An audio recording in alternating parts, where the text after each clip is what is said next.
Welcome you back once again. A very good morning to all of you. How are you all? I hope you all are doing good.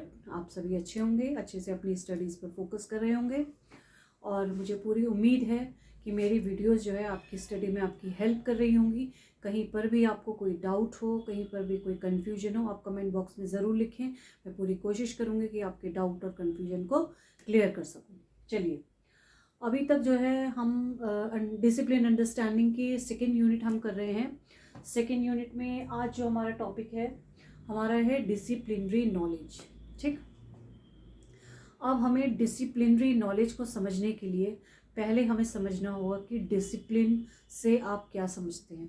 ठीक है, अब जैसे ही मैं आपको discipline कह रही हूँ सॉरी, आपके दिमाग में जो शब्द आ रहा होगा, जो अर्थ निकल रहा होगा, वो अर्थ निकल रहा होगा कि जो क्लास में एक डिसिप्लिन मेंटेन करते हैं। कि टीचर कहती हैं कि आप सभी लोग चुपचाप से बैठो, आराम से, कोई शोर नहीं मचाएगा, बी इन डिसिप्लिन। आप सब लोग जो है डिसिप्लिन में रहो, अनुशासन बना कर रखो, क्लास में कोई शोर मत करो। तो ये वाला डिसिप्लिन की बात हम नहीं कर रहे हैं। ठीक, हम जो डिसिप्लिन की बात कर रहे हैं, कुछ लोगों के लिए नया होगा ये वर्ड, लेकिन कुछ लोग जो है जानते होंगे पहले से कि डिसिप्लिन वर्ड जो है, डिसिप्लिन शब्द जो है, वो हम विषय के लिए भी यूज़ करते हैं। कि जो विषय आपके पास होंगे ना, जैसे कि इस समय आपके पास जो है एजुकेशन डिसिप्लिन है। ठीक है, तो हम अभी ऊपर वाली बात करते हैं कि हम जो है अभी बात कर रहे हैं सिर्फ डिसिप्लिन, और डिसिप्लिन का मतलब है विषय। ठीक, इतना आप समझ में आया कि हम जो है डिसिप्लिन को विषय कहते हैं। जैसे कि अब मैं आपको एग्जांपल देके समझाऊं कि जैसे कि आप बचपन में जब आप छोटे रहे होंगे, first second third fourth class, तो आपके पास कौन कौन से सब्जेक्ट्स थे। वहाँ पर क्या है, हम सब्जेक्ट की बात कर रहे हैं, सब्जेक्ट को भी हम विषय ही कह रहे हैं और अनुशासन को भी हम विषय ही कह रहे हैं। आपको जो है अब इन दोनों में पहले डिफरेंस को समझना है।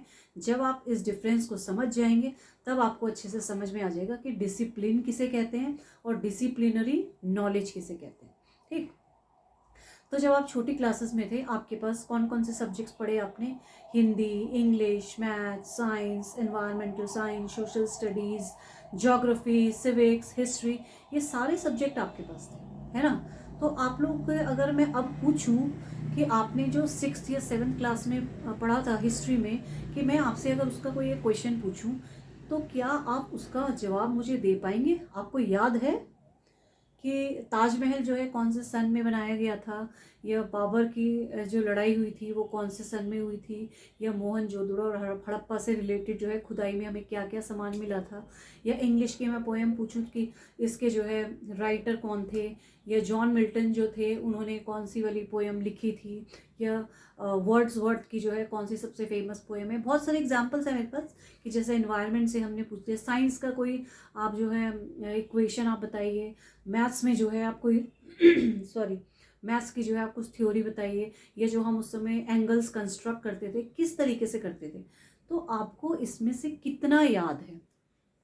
तो ये सारे क्या थे, हम क्या करते थे कि हम उनको पढ़ते थे, और पढ़ने के बाद जो है हम किस लिए पढ़ते थे उस समय, हम कोई बहुत ज़्यादा डीप स्टडी नहीं कर रहे हैं, हमने वो जो टीचर ने हमें कराया, हमने वो पढ़ा, हमने उसको रटा, हमने उसका एग्ज़ाम दिया। बेशक आपने समझा भी होगा, मैं ये नहीं कह रही हूँ कि आपने सिर्फ रटा होगा, समझा भी होगा, लेकिन आज जो है वो आपकी मेमोरी से पूरी तरीके से चला गया है। ठीक है, हमने जो है उसके बाद हमारा एग्ज़ाम्स हुए, चाहे वो हाफ ईयरली एग्ज़ाम्स हुए, फाइनल एग्ज़ाम्स हुए, उसके बाद हम नई क्लास में चल गए, तो हमने क्या हुआ, उसको जो है वहीं पर छोड़ दिया।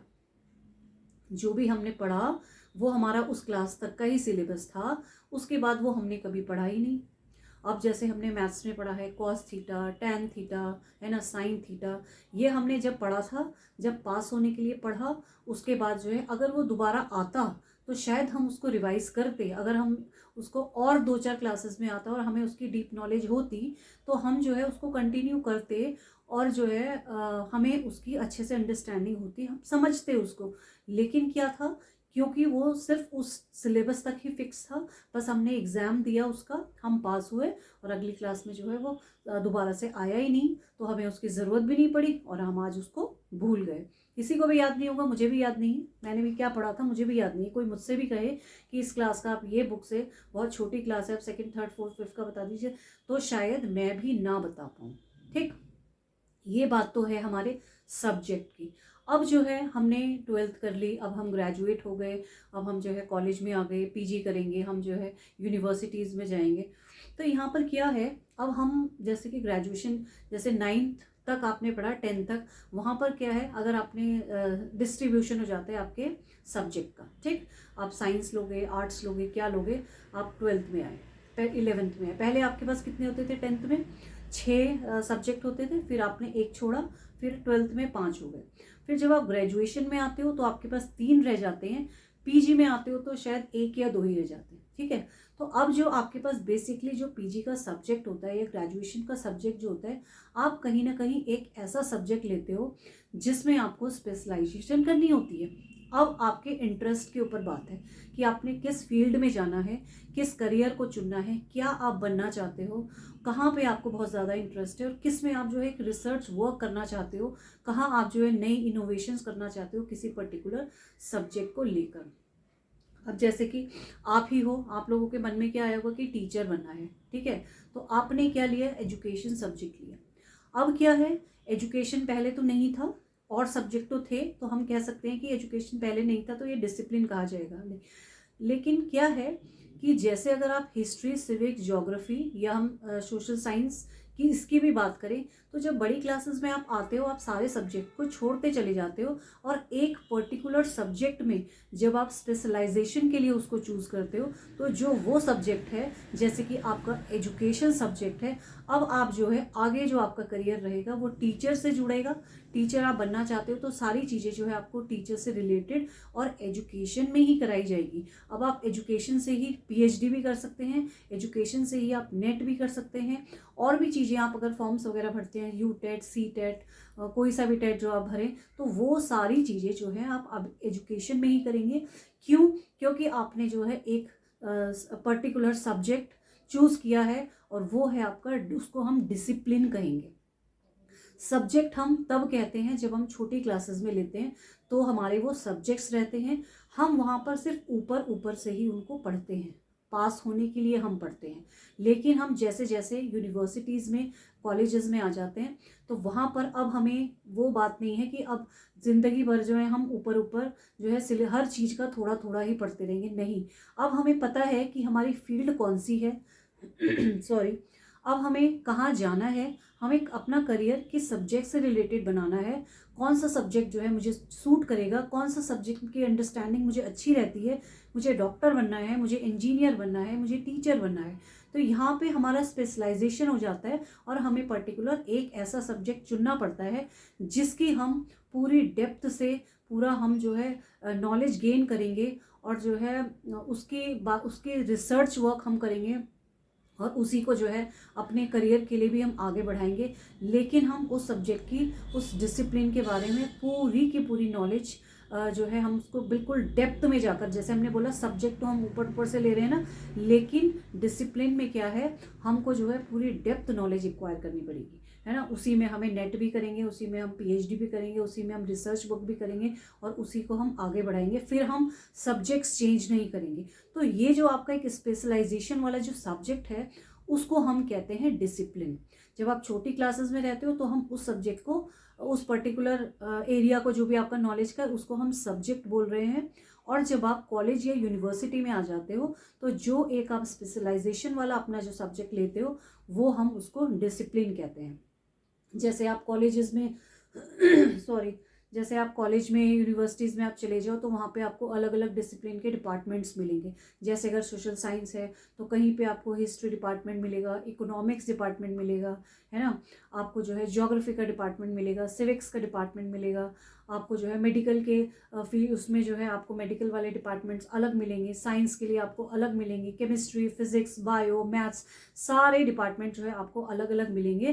क्योंकि ये जो है सब एक एक डिसिप्लिन है, और हर बच्चा जो है अपने इंटरेस्ट के हिसाब से, अपने करियर के हिसाब से, जिस चीज़ में उसको इंटरेस्ट है, जहाँ उसको आगे बढ़ना है, जहाँ उसको इन डेप्थ नॉलेज गेन करनी है अपने करियर से रिलेटेड, कहीं पर भी वो किसी फील्ड में जाना चाहते हैं तो वो अपने हिसाब से है डिसिप्लिन लेता है।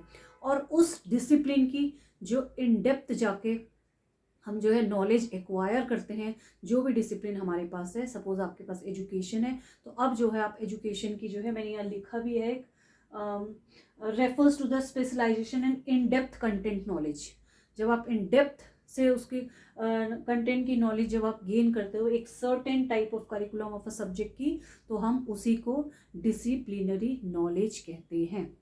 ठीक है, तो ये था हमारा डिसिप्लिनरी नॉलेज। इसमें मैंने आपको कुछ एग्जाम्पल भी दिए हैं कि जैसे साइंस है तो साइंस में आपका फिजिक्स, केमिस्ट्री, बायो है, एस्ट्रोनॉमी है, और भी बहुत सारे सब्जेक्ट्स हो सकते हैं जो कि हम डिसिप्लिन कहेंगे जिनको कि हम, जैसे सोशल साइंस के, इसके भी बहुत सारे डिसिप्लिन हमारे पास हैं, जैसे हिस्ट्री है, सिविक्स है, ज्योग्राफी है, इकोनॉमिक्स है।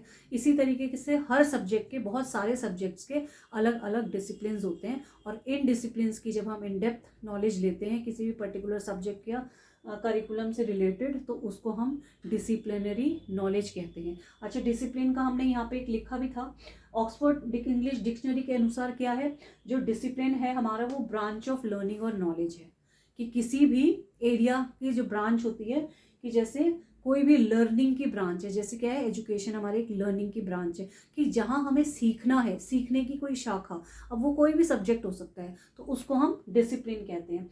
और ये लैटिन शब्द जो से डिसिप्लिना से बना है, जिसका मतलब भी टीचिंग, लर्निंग एंड इंस्ट्रक्शन होता है, मीन्स टीचर और स्टूडेंट से ही जुड़ा हुआ है। फ़र्क सिर्फ इतना है कि सब्जेक्ट आपके पास छोटी लोअर क्लासेस में होते हैं, और जब आप हायर क्लासेस में चले जाते हो, कॉलेजेस, यूनिवर्सिटी में चले जाते हो, तो वही सब्जेक्ट्स जो है आपके डिसिप्लिन बन जाते हैं। ठीक, और एटोमोलॉजिकल मीनिंग की बात अगर हम करें तो इसको डिसाइपुलस कहते हैं, जिसका मतलब होता है प्यूपिल एंड डिसिप्लिन। अगेन, प्यूपिल से क्या मतलब है, जो शिष्य जिनको आप बोल रहे हो, स्टूडेंट्स जो बोल रहे हो, और डिसिप्लिन से मतलब है आपके सब्जेक्ट।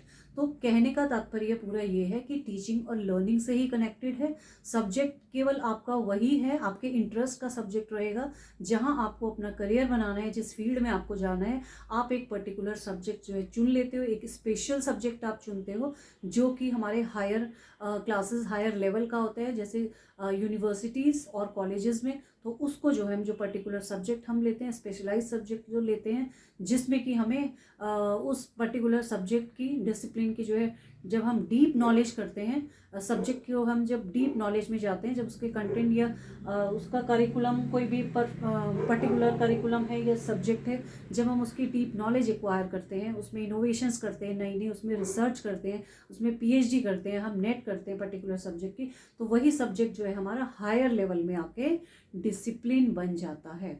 और जब हम उस पर्टिकुलर सब्जेक्ट की नॉलेज लेते हैं, नॉलेज एक्वायर करते हैं, डीप नॉलेज जब हम लेते हैं, तो उसी को हम डिसिप्लिनरी नॉलेज कहते हैं। राइट, तो मैं पूरी उम्मीद करती हूँ, आई होप आपको अच्छे से समझ में आ गया होगा कि डिसिप्लिन और डिसिप्लिनरी नॉलेज किसे कहते हैं। नेक्स्ट वाली वीडियो में हम डिसिप्लिनरी नॉलेज के नेचर को डिस्कस करेंगे, और साथ साथ उसके रोल को भी डिस्कस करेंगे। ठीक है, तो तब तक जो है आप इसको समझने की कोशिश कीजिए।